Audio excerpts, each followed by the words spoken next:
दी छोड़ सतगुरु रामपाल जी परमेश्वर जी की जय हो। परमपिता परमात्मा सारी सृष्टि के रचनहार, कुल मालिक, असंख्य ब्रह्मांडों के स्वामी, जगत गुरु, तीनों लोकों में प्रवेश करके सबका भरण पोषण करने वाले राजाधिराज, आत्माधार, नाथों के नाथ, देवों के देव, महादेव, सर्वेश्वर, महेश्वर, मृत्युंजय, अजरो अमर, आदि अनादि, सनातनी प्रभु, जगत पिता जगदीश्वर, श्री श्री 1008 की उपाधि के वास्तविक अधिकारी, अकाल मूरत शब्द स्वरूपी राम वासुदेव, सर्वगतम ब्रह्म, परम पूज्य, प्रथम पूज्य, परम संत, परम पुरुष, परम धनी, परम दयालु, सत्य कबीर, हक्का कबीर, अल्लाह कबीर, अल्लाह अकबर, बाखबर, अल्लाह ताला, जगत के तारणहार, जगत के मुक्तिदाता, जगत के जगन्नाथ, हारे के सहारे, हिंदुओं के राम, मुसलमानों के अल्लाह, सिखों के वाहिगुरु, ईसाइयों के मसीह, दया के सागर दया निधि, करुणा के सागर करुणा निधि, स्वयंभू परिभू, संकट मोचन, कष्ट हरण, मंगल करण, दुख भंजन, अविगत कबीर, निर्विकार निर्विषम परमात्मा, अलय अलेख सतगुरु, आदि अनादि सतगुरु, असली मर्यादा पुरुषोत्तम, असली राम, असली कृष्ण, असली घनश्याम, असली मुरारी, राजाओं के राजा, महाराजाओं के महाराजा, शहंशाहों के शहंशाह, सम्राटों के सम्राट, भगवानों के भगवान, अल्लाहों के अल्लाह, प्रभुओं के प्रभु, मसीहाओं के मसीह, सच्चे वाहिगुरु, बाबाओं के बाबा, पीरों के पीर, सेठों के सेठ, जगत सेठ, सावड़सा सेठ, सर्वगुण संपन्न, अनंत कोटि कलाओं के स्वामी, अनंत कोटि ब्रह्मांडों के नायक, योगियों में महायोगी, ध्यानियों में महाध्यानी, सिद्धों में परम सिद्ध, ज्ञानियों में तत्वज्ञानी, ब्रह्म ज्ञानी, महाज्ञानी, परम ज्ञानी, सर्वश्रेष्ठ ज्ञानी, विज्ञानी, युवा कबीर, समरथ कबीर, असमवात, अमित ओझा, सच्चे रहनुमा, करीम अल्लाह, सुभान अल्लाह, दुनिया के अंतिम पैगंबर, 8 सितंबर 1951 से गांव धनाना, जिला सोनीपत, हरियाणा, भारतवर्ष की पावन भूमि पे प्रकट रियल कल्कि भगवान श्री नारायण साकार हरि, श्री बाबा साहेब, शब्द स्वरूपी राम, संत शिरोमणि सतगुरु रामपाल जी परमेश्वर जी के चरण कमल में साध संगति से जुड़े हुए देश विदेश से हम सभी सत्सेवक भाई बहनों का अनंत कोटि दंडवत प्रणाम। सत्साई भाई और बहनों, दया पूज्य गुरुदेव भगवान की, सतगुरु रामपाल जी परमेश्वर जी की, जिनके विशेष आशीर्वाद से, जिनके विशेष रहमो करम से आप और हम सभी साध संगति से जुड़े हुए सत्सेवक भाई बहन गुरुदेव के तत्व ज्ञान को आधार बनाकर अपनी आत्मा के कल्याण हेतु निरंतर भक्ति मार्ग पर आगे की ओर बढ़ रहे हैं। भाई और बहनों, गुरुदेव भगवान की विशेष रजा, विशेष मेहर आप और हम सभी आत्माओं के ऊपर, जो हमें भक्ति मार्ग से संबंधित गूढ़ रहस्य उन्हीं के कर कमल से लिखित पवित्र ग्रंथ मुक्ति बोध से जानने, सुनने, पढ़ने और समझने को मिल रहे हैं। तो भाई और बहनों, मुक्ति बोध के ऊपर वीडियो बनाने की श्रृंखला जारी है। इसी श्रृंखला में आज हमारा ये तीसरे नंबर का वीडियो है। आज के वीडियो में परमात्मा ने सुमिरन के अंग का सारांश बताया है, जिसको अब हम आगे पढ़ेंगे। पवित्र ग्रंथ मुक्ति बोध, पेज नंबर 17, सुमरन के अंग का सरलार्थ, राग बिलावल से शब्द नंबर 17 भी पढ़ें। तत् कहन को राम है दूजा ना देवा, ब्रह्मा विष्णु महेश से जाके करते हैं सेवा। तत् कहन को राम है दूजा नहीं देवा, ब्रह्मा विष्णु महेश से जाके करते हैं सेवा। यानी एकमात्र परमात्मा कहने का अधिकारी, देवता कहने का अधिकारी केवल कबीर परमात्मा है। इसके अलावा ब्रह्मा विष्णु महेश तो उनकी सेवा करते हैं, उनके नौकर तुल्य हैं। जप तप तीरथ थोत रे जाकी क्या आशा, कोट यज्ञ पुण्य दान से जम कटे न फांसा। जप तप तीर्थ थोत रे जाकी क्या आशा, यानी सतगुरु के द्वारा जो भक्ति दी जाती है, जो दान धर्म करने की विधि बताई जाती है, सुमरण की विधि बताई जाती है, जो यज्ञ हवन बताया जाता है, उसके अलावा शास्त्र विरुद्ध जितने भी जप तप हैं, तीर्थ हैं, धाम हैं, आप चाहे कितनी उनकी यात्रा कर लो, कितना आप जी उन शास्त्र विरुद्ध मंत्रों का जाप कर लो, कितने आप जी व्रत कर लो, आपको किसी प्रकार से इस काल की जेल से छुटकारा नहीं मिल सकता। यम के दंड से, कर्म दंड से छुटकारा नहीं मिलता। तो गुरुदेव भगवान कहते हैं कि उनकी हम क्या आशा करें, जिनसे हमारा कोई काम ही ना सरे। जब तब तीर्थ थो तरे जाकी क्या आशा, कोटि यज्ञ पुण्य दान से जम कटे न फाशा। चाहे करोड़ों गाय दान कर दो, करोड़ों यज्ञ हवन करवा दो, लेकिन काल का दंड नहीं मिट सकता। जप तप तीर्थ थो तरे जाकी क्या आशा, कोट यज्ञ पुण्य दान से जम कटे न फाशा। यहाँ देन वहाँ लेन है यो मिटे न झगड़ा, वह बिना पंथ की बाट है पावे को दगरा। यानी बिना पंथ की बाट है, बिना रास्ते का सफर है, कैसे पाओगे उस परमात्मा को। इस काल ने तो हमें कर्मदंड में फंसा के रखा हुआ है। यहाँ लेन वहाँ देन है, यहाँ पर भक्ति करो जैसी भी आपको बता दी गई है, अपना भक्ति धन जमा करो और ऊपर जाकर ऊपर के लोकों में उसको समाप्त कर दो, अपने वो पुण्य भोग कर। तो परमात्मा कहते हैं ये झगड़ा तुम्हारा कभी नहीं मिटने वाला। इस प्रकार से जब तक तुम पूर्ण परमात्मा की शरण में नहीं आओगे, जो पूर्ण परमात्मा कबीर देव स्वयं सतगुरु बनकर तत्वदर्शी संत बनकर धरती पर प्रकट होते हैं अपना ज्ञान देने के लिए, जब तक हम इनकी शरण में नहीं आएंगे, इनके अनुसार जब तक नहीं करेंगे, सुमरण नहीं करेंगे, दान धर्म नहीं करेंगे, तब तक हमारा काल का कर्मदंड नहीं मिट सकता। यहाँ देन वहाँ लेन है यो मिटे न झगड़ा, वहाँ बिना पंथ की बाट है पावे को दगरा। बिन इच्छा जो देत है सो दान कहावे, फल बाचे नहीं तास का अमरापुर जावे। परमात्मा गुरुदेव भगवान हमें दान करने की विधि बता रहे हैं कि सबसे पहली बात तो ये कि दान हमेशा सुपात्र को किया जाता है। गुरु बिन माला फेरते, गुरु बिन देते दान, गुरु बिन दोनों निष्फल है चाहे पूछो वेद पुराण। गुरु बिन दान पुण्य जो करही, मिथ्या होए कभू न फल ही। और सुपात्र वर्तमान में इस पूरी पृथ्वी पर केवल सतगुरु रामपाल जी हैं, और कोई सुपात्र नहीं है जो आपका ज्योति पाठ और दान का पैसा लेने का अधिकारी है। तो कहते हैं सुपात्र को ही दान करना चाहिए, और दान भी निष्काम भाव से, बिना किसी इच्छा के। कोई सांसारिक या भौतिक डिमांड इच्छा आपकी नहीं होनी चाहिए, अन्यथा वो दान आपका यहीं पे खत्म हो जाएगा, वो आपके मोक्ष में किसी प्रकार से कोई काम नहीं आएगा। और यदि हम बिना किसी इच्छा के दान धर्म करते हैं सुपात्र को, तो वो दान धर्म हमारी यहाँ की आवश्यक इच्छित सांसारिक भौतिक इच्छाओं की भी पूर्ति करेगा। यानी हमें यहाँ भी परमात्मा सर्व लाभ देंगे, संकट में हमारी सहायता करेंगे, और वो दान हमारा मोक्ष में भी सहायक होगा। इसलिए गुरुदेव भगवान साधक को कह रहे हैं कि जब भी आप दान पुण्य करो, ज्योति पाठ करो, तो निष्काम भाव से करो, मन में कोई इच्छा मत रखो सिवाय मोक्ष के, आत्म कल्याण के, फिर वो दोनों जगह काम करेगा। बिन इच्छा जो देत है सो दान कहावे, फल बाचे नहीं तास का अमरापुर जावे। सकल दीप नौखंड के छतरी जिन जीते, सो तो पद में ना मिले विद्या गुण चीते। सकल दीप नौखंड के छतरी जिन जीते, और सोतो पद में ना मिले विद्या गुण चीते। यानी परशुराम जैसे जिन्होंने पूरी पृथ्वी के क्षत्रियों को काट दिया था, कहते हैं वो भी इस जंग को जीत नहीं पाया, यहीं काल के चक्कर में फंसा हुआ है जन्म और मरण में, क्योंकि बिना सतगुरु की सत भक्ति के यम दंड मिट ही नहीं सकता। कोटि उनचा पृथ्वी जिन दीनी दाना, परशुराम अवतार कुकीनी कुर्बाना। कंचन मेर सुमेर रे आए सब माही, काम धेनु कल वृक्ष रे सोदान कराही। सुर नर मुनि जन से वही सनकादिक ध्यावे, शेष सहस मुख रटत है जक पार ना पावे।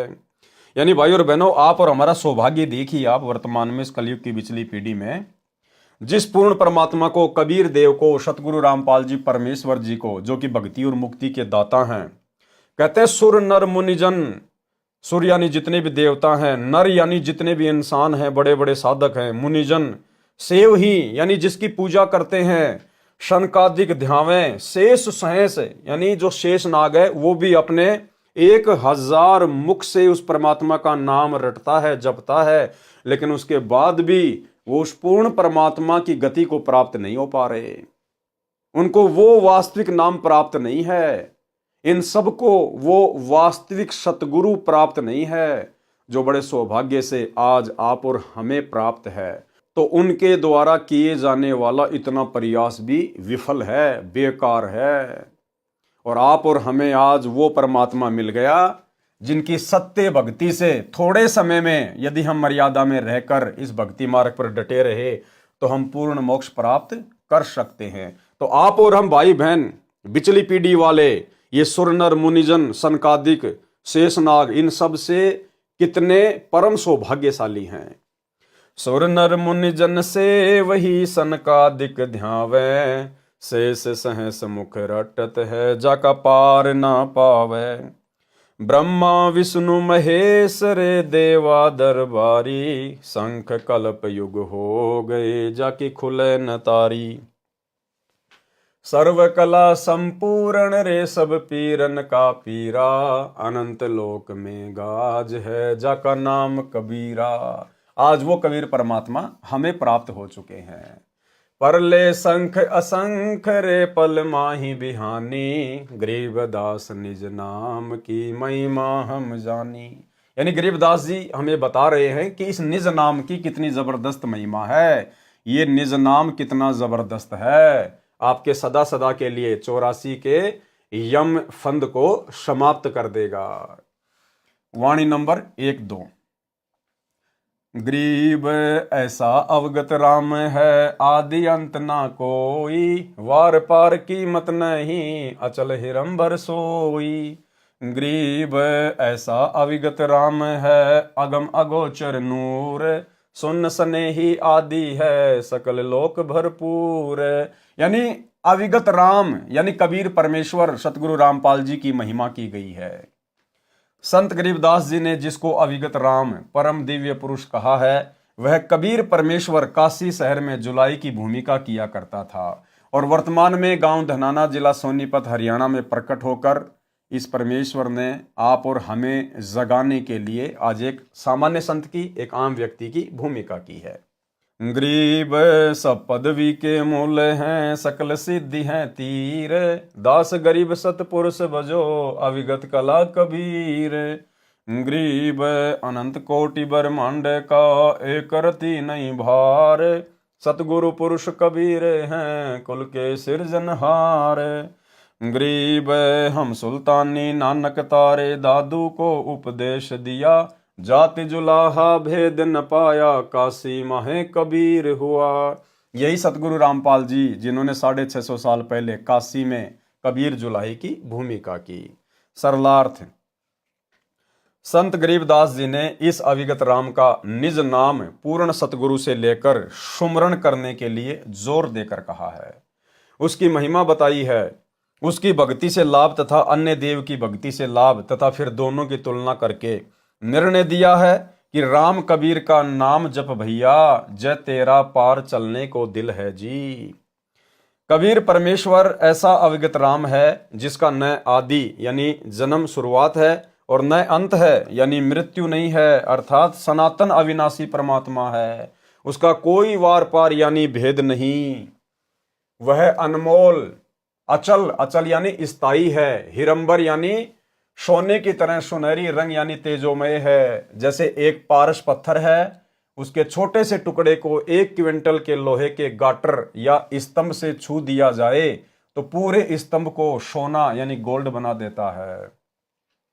यदि 100 क्विंटल के लोहे के स्तंभ से छू दें तो उसको भी सोना बना देता है। यदि 1000 लाख क्विंटल के लोहे से घिसा दें तो उसे भी सोना बना देता है। इसी प्रकार उस पारस पत्थर के टुकड़े का मूल्य क्या बताया जाए, उसे अनमोल कहते हैं। और वो पारस भाई और बहनों सतगुरु रूप में आज आप और हमें मिल चुका है। क्या आकाश का फेर है, क्या धरती का तोल, क्या परमेश्वर की महिमा कहें, जैसे क्या पारस का मोल। इस प्रकार कबीर परमेश्वर अनमोल यानी बेशकीमत करतार है। अनमोल और बेशकीमत करतार जिनकी कोई कीमत नहीं है। वह परमात्मा शून्य में आकाश में रहता है, वहीं से सब लोगों को अपनी शक्ति से भरपूर परिपूर्ण किए है। जैसे सूर्य करोड़ों किलोमीटर धरती से दूर आकाश में होते हुए भी पूरी पृथ्वी को अपने प्रकाश तथा उष्णता से परिपूर्ण कर रहा है। अगोचर नूर का अर्थ है अव्यक्त प्रकाश युक्त, जो सामान्य साधना तथा चरम दृष्टि से दिखाई नहीं देता है। वाणी नंबर 3 से 7। गरीब ऐसा अविगत राम है, गुण इंद्रिय से न्यारे, सुन सने ही रम रहा दिल अंदर दीदार। गरीब ऐसा अविगत राम है, अपरंपार अल्लाह, कादर को कुर्बान है, वार पार नहीं था। गरीब ऐसा अविगत राम है, कादर आप करीम, मीरा मालिक मेहरबान, रमता राम रहीम। गरीब अलय अविगत राम है, बेच गुण चित माही, शब्द अतीत अगाध है, निर्गुण सरगुण नाही। गरीब अलय अविगत राम है, पूर्ण पद निर्वाण, मोले मालिक है सही, महल मड़ी सतथान। वाणी नंबर 3 से 7 का सरलार्थ, शब्दार्थ यानी कुछ शब्दों के अर्थ बताए हैं। कादर माने समर्थ परमात्मा, दीदार माने दर्शन करना, करीम माने दयालु, था माने अंत, मीरा माने लाट साहब, परमात्मा को मीरा कहा जाता है, लाट साहब। जैसे आप और हम सभी भाई बहन भोग की आरती में परमात्मा की वाणी पढ़ते हैं, मीरा मो पे मेहर कर, मैं आया तक श्याम, समर्थ तुमरे आसरे। तो यहाँ मीरा का अर्थ है लाट साहब। जैसे बहुत सारे लोग कह देते ना, तू कोई लाट साहब है क्या, यानी तू कोई बहुत बड़ा है क्या। तो यहाँ मीरा का अर्थ है लाट साहब, यानी मीरा कहो, परमात्मा कहो, लाट साहब कहो, एक ही बात है। मीरा माने लाट साहब यानी नवाब, राजाओं जैसा शहंशाह। बेचगुण माने अव्यक्त, जिसको तत्व ज्ञान के अभाव से निराकार अर्थ कर रहे हैं। सतथान माने सत्य स्थान यानी सत्य लोक। पूर्ण पद निर्वाण मानी पूर्ण मोक्ष प्राप्त करने की पद्धति। और अल्लाह मौला मानी मालिक माने प्रभु। सरलार्थ किया है उन वाणियों का।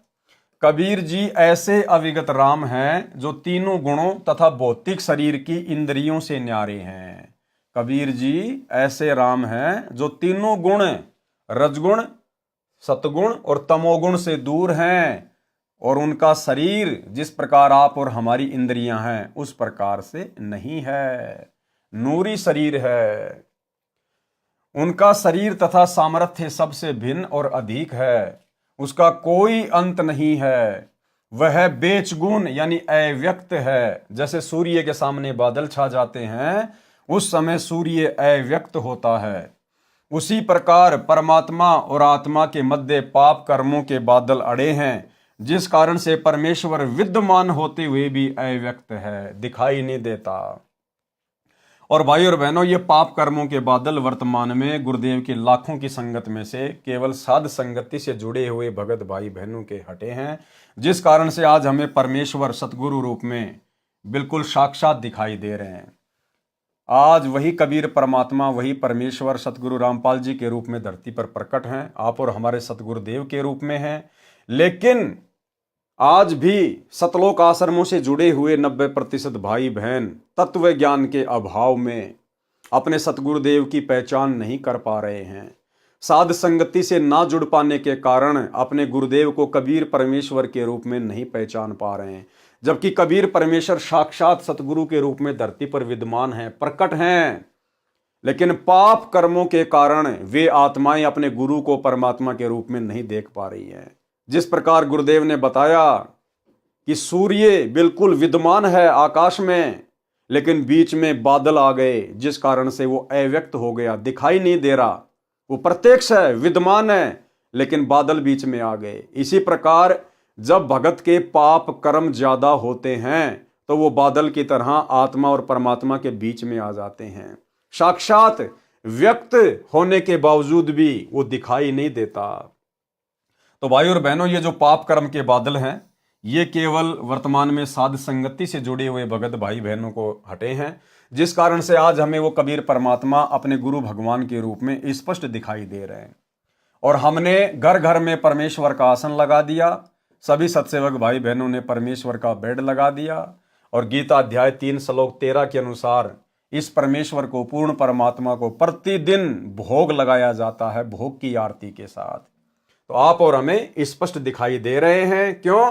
क्योंकि गुरुदेव की भक्ति से, गुरुदेव के आशीर्वाद से, हमारी भाव और श्रद्धा से हमारे जो पाप कर्म रूपी बादल थे वो हट गए हैं। उसी प्रकार परमात्मा और आत्मा के बीच पाप कर्मों के बादल अड़े हैं, जिस कारण से परमेश्वर विद्यमान होते हुए भी अव्यक्त है, दिखाई नहीं देता। ग्रीब जैसे सूरज के आगे बदरा, ऐसे कर्म छयारे, प्रेम की पवन करे चित मंजन, झलके तेज नयारे। भावार्थ, सत्य साधना शास्त्रोक्त विधि से करने से परमात्मा के प्रति प्रेम उत्पन्न होता है। सुमरण यानी सुमरण करना, जाप करना। सुमरण करते समय या परमेश्वर की महिमा सुनते तथा परमात्मा का विचार आने पर प्रभु प्रेम में आंसू बहने लगते हैं। कौन से प्रभु के प्रेम में? सतगुरु को याद करके, सतगुरु की मनमोहिनी सलोनी सूरत को याद करके। यदि भगत की आंखों में आंसू आते हैं तो समझो उसके पाप कर्म धीरे धीरे समाप्त हो रहे हैं, जो पाप कर्म नाश होने का प्रतीक होता है। जैसे तेज वायु चलने से बादल तितर बितर हो जाते हैं, सूर्य का प्रकाश स्पष्ट नया ताजा दिखाई देने लगता है, इसी प्रकार नाम जाप से उत्पन्न प्रेम की आंधी से आत्मा तथा परमात्मा के सामने से पाप कर्म रूपी बादल तितर बितर हो जाते हैं। फिर परमेश्वर जी दिव्य दृष्टि से दिखाई देते हैं। तो भाई और बहनों, आज आप और हमारी दिव्य दृष्टि खोल रखी है गुरुदेव भगवान ने, तब हमें कहीं जाकर गुरु में परमात्मा के दर्शन हो रहे हैं, क्योंकि ये हमारी दिव्य दृष्टि खुलने का प्रतीक है। उसका नूर यानी प्रकाश पहले अगोचर था, फिर दिव्य दृष्टि गोचर हुआ। उसी परमेश्वर की भक्ति से पूर्ण निर्वाण यानी पूर्ण मोक्ष प्राप्त होता है। वह मौला परमात्मा शतधाम शतलोक में रहता है। सुमरण के अंग की वाणी नंबर 8 से 12। ग्रीब अलय अवगत राम है, निराधारों का आधार, नाम निरंतर लीजिए रोम रोम की लार। यानी वो अविगत अलय राम यानी कबीर परमात्मा जो वर्तमान में सतगुरु के रूप में धरती पर प्रकट है, वो निराधारों का आधार है, जिसका सब कुछ लुट पिट चुका हो, जो बेसहारा हो, जिस आत्मा का कोई आधार नहीं हो, वो परमात्मा उसका आधार है। यदि हम उसकी शरण में आ जाते हैं तो ग्रीब अलय अवगत राम है, निराधारों आधार, नाम निरंतर लीजिए रोम रोम की लार। ग्रीब अलय अवगत राम है, निर्वाणी निर्बंध, नाम निरंतर लीजिए ध्यान चकोरा चंद। यानी वो परमात्मा मोक्ष प्राप्त है, निर्वाणी है, निर्बंध है, उसकी शक्ति का कोई वारन पार नहीं है, अथाह है। यानी गुरुदेव भगवान की महिमा की गई है। ग्रीब अलय अवगत राम है, निर्वाणी निर्बंध, नाम निरंतर लीजिए ध्यान चकोरा चंद। ग्रीब अलय अवगत राम है, कीमत कही न जाई, नाम निरंतर लीजिए मुख से कह न सुनाई। ग्रीब अलय अवगत राम है, निर्वाणी निर्बंध, नाम निरंतर लीजिए ज्यों हिल मिल मीन संबंध। ग्रीब दों दीन मद एक है, अलय अलेख पिछाण, नाम निरंतर लीजिए भक्ति हेत उरान। वाणी नंबर 8 से 12 का सरलार्थ। अब गुरुदेव इन वाणियों का सरलार्थ लिख रहे हैं। उस अविगत राम कबीर के निज नाम यानी वास्तविक नाम का जाप सुमरण निरंतर करो। यानी जिस भी भगत भाई को प्रथम नाम मिला है या सतनाम मिला है या गुरुदेव से सार नाम मिला है, उसको निरंतर अन्य समस्त चिंताओं का परित्याग करके और निरंतर उस नाम का सुमरण करते रहना चाहिए। जिनका कोई आधार नहीं, उनका आश्रय वही परमात्मा है। जिनका कोई आधार नहीं, जो बेसहारा हैं, उनका आधार, उनका सहारा वही परमात्मा है, गुरुदेव भगवान है।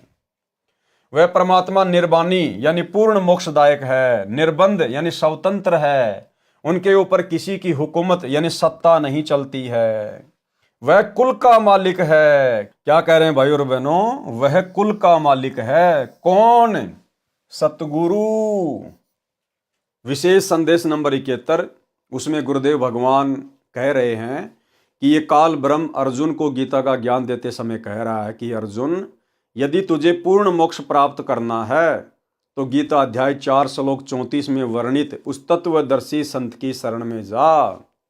उसको भली भांति दंडोत प्रणाम कर आधीनी के साथ पेश आ, तब वो महात्मा तुझे तत्व ज्ञान का उपदेश करेंगे और वही कुल का मालिक है। यानी काल ब्रह्म अर्जुन को कह रहा है कि वो तत्वदर्शी संत ही कुल का मालिक है, कुल का मालिक। तो आज भाई और बहनों, तत्वदर्शी संत की भूमिका में कौन है? सतगुरु रामपाल जी। तो सतगुरु रामपाल जी कौन है? कुल के मालिक। और कुल का मालिक कौन होता है? कबीर परमात्मा। सुनिए छोटा सा सत्संग। 15वें अध्याय के 17वें श्लोक में कहा कि उत्तम पुरुषोत्तम ने परमात्मा ही उदारते। उत्तम पुरुष, पुरुषोत्तम श्रेष्ठ परमात्मा तो कोई और है? जो परमात्मा कहा जाता है परमात्मा, और जो तीनों लोकों में प्रवेश करके सबका धारण पोषण करता है, वो अविनाशी परमेश्वर है। अब गीता यही समाप्त हो जाती है जब ये कहता है कि उस तत्व ज्ञान को किसी तत्वदर्शी शब्द से जाकर पूछो। मोक्ष उससे होना, जन्म मरण उससे मिटना, वृद्धावस्था का संकट उससे कटना, एक मालिक कुल का वही है, एक मालिक कुल का वही है, एक मालिक कुल का वही है। उसकी साधना कहाँ है? वो ना वेदों में। तो भाई और बहनों, आप और हमारे विश्वास को दृढ़ करने के लिए पूज्य गुरुदेव भगवान अपने सत्संगों में इस प्रकार के संकेत करते हैं। वह कुल का मालिक है, उसका नाम इस प्रकार सुमरण करो जैसे मीन यानी मछली समुद्र में एक पल भी निश्चल नहीं रहती, उसी प्रकार नाम का सुमरण करते रहो। परमेश्वर के नाम से ध्यान ऐसे लगाओ जैसे चकोर पक्षी चांद से लगाता है। संत धर्मदास जी ने कहा है कि निर्विकार निर्भय तू ही और सकल भय मान, ए जी साधो और सकल भय मान, सब पर तेरी साहिबी, सब पर तेरी साहिबी, तुझ पर साहिब ना, निर्विकार निर्भय। दोनों धर्मों हिंदू मुसलमान का परमात्मा एक ही है और वो परमात्मा वर्तमान में सतगुरु रूप में धरती पे प्रकट है। तत्व ज्ञान के अभाव से मुसलमान कहते हैं कि जिसने कुरान शरीफ का ज्ञान हजरत मोहम्मद जी से कहा वह कादर अल्लाह समर्थ प्रभु है। हिंदू कहते हैं कि जिसने गीता का ज्ञान अर्जुन को दिया वह श्री कृष्ण ही सर्वशक्तिमान प्रभु है। संत गरीबदास जी कह रहे हैं कि मुसलमान उसे बेचून अल्लाह कहते हैं। हिंदू अलख यानी निराकार, अलेख का अर्थ अदृश्य भी होता है, जो दिखाई नहीं देता, कहते हैं। उसकी पहचान करो, वह कौन है। फिर उसके पश्चात परमात्मा का विशेष नाम की भक्ति हृदय में श्रद्धा उत्पन्न करके करो। तो सबसे पहले तो पहचान होनी चाहिए कि वो कादर अल्लाह, वो समर्थ भगवान कौन है, वो बेचून परमात्मा कौन है। उसके बाद फिर निसंशय होके हृदय से श्रद्धा भाव से उनकी भक्ति करो। वाणी संख्या 13 से 16। गरीब अष्टकमल दल राम है, बाहर भीतर राम, पिंड ब्रह्मंड में राम है, सकल ठोर सब ठाम। गरीब सकल व्यापी सुनने में, मन पवना गए राख, रोम रोम धुन होते है, सतगुरु बोले साख। गरीब मूल कमल में राम है, स्वाद चक्र में राम, नाभि कमल में राम है, हृदय कमल विश्राम। गरीब कंठ कमल में राम है, त्रिकुटी कमल में राम, सैंस कमल दल राम है, सुन बसाती सब ठाम। कहने का मतलब है भाई और बहनों, वो अविगत राम, वो कबीर परमात्मा, वो सतगुरुदेव भगवान इस पिंड और ब्रह्मांड में सब जगह व्यापक है। जैसे फूल में गंध होती है, भले ही परमात्मा ने यहाँ के इस ब्रह्मांड को चलाने की जिम्मेदारी, एक नौकरी ब्रह्मा विष्णु महेश को, 33 करोड़ देवी देवताओं को या अन्य उपासकों को दी हुई है, लेकिन उस परमेश्वर की शक्ति के बिना वो देवी देवता भी एक कदम आगे नहीं बढ़ सकते। इसलिए हर जगह राम है, हर देवता में उस कबीर परमात्मा का वास है, हर जगह उस कबीर परमेश्वर का निवास है। वही एकमात्र वास्तव में अवगत राम है। उसी की शक्ति से, सतगुरु की शक्ति से ही सब कुछ चलायमान हो रहा है। सरलार्थ, मानव शरीर में 9 कमल हैं, जिनका कबीर वाणी सूक्ष्म वेद के अतिरिक्त कहीं वर्णन नहीं है। ऋषि महर्षि केवल 7 कमल बताते हैं, परंतु परमेश्वर कबीर जी ने अपने द्वारा बनाए शरीर का यथार्थ ज्ञान कराया है। वाणी नंबर 13 में कहा है कि अष्ट कमल में भी राम है। अष्ट कमल दल में अक्षर पुरुष परब्रह्म का प्रसारण केंद्र है। मानव शरीर एक टेलीविजन टीवी की तरह है। इसमें कमल रूपी चैनल लगे हैं। इन कमलों में प्रत्येक प्रभु का प्रसारण केंद्र है। जैसे मूल कमल गणेश देव का चैनल है, नाभि कमल विष्णु लक्ष्मी जी का चैनल है, हृदय कमल में शिव पार्वती जी का चैनल है, कंठ कमल में देवी दुर्गा जी का चैनल है, त्रिकुटी कमल सतगुरु रूप में कबीर जी का चैनल है। काल तो धोखा देने के लिए गुप्त रहता है। त्रिकुटी कमल से पहले छठा संगम कमल है। अब ये जानकारी आप और हमारे लिए बहुत ज्यादा इंपॉर्टेंट है भाई और बहनों।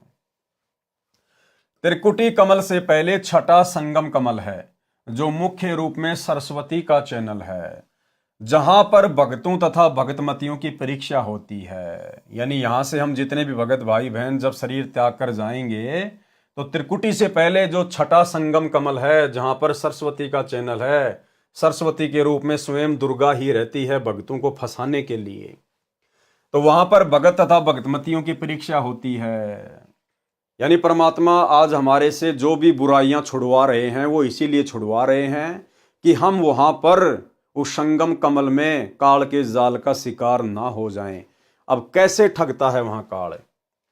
इस कमल की 3 पंखुड़ियां हैं, इसलिए इसको संगम कमल कहा जाता है। जब पंखुड़ी नंबर 1 तथा पंखुड़ी नंबर 2 में स्त्री पुरुष भगत भिन्न भिन्न प्रवेश करते हैं, यानी 1 नंबर पंखुड़ी का दरवाजा है, वहां से माता बहनें प्रवेश करती हैं, और जो 2 नंबर का दरवाजा है, वहां से जो भाई हैं वो प्रवेश करते हैं। वहां पर स्त्री भक्तमतियों को पुरुष रूप में काल के सुंदर दूत अपनी अदाओं से लुभाते हैं। वहां पे काल ने ड्यूटी लगा रखी है। जो पुरुष हैं, पुरुष रूप में जो काल के दूत हैं, वो यहां से जो स्त्रियां शरीर छोड़ेंगी, स्थूल शरीर, और जब सूक्ष्म शरीर में ऊपर की यात्रा करेंगी, तो स्थूल शरीर में गुरुदेव ने बताया कि जैसे हमारे हाव भाव होते हैं, हमारे विचार होते हैं, वो सूक्ष्म शरीर में एज इट इज जैसे के तैसे रहते हैं।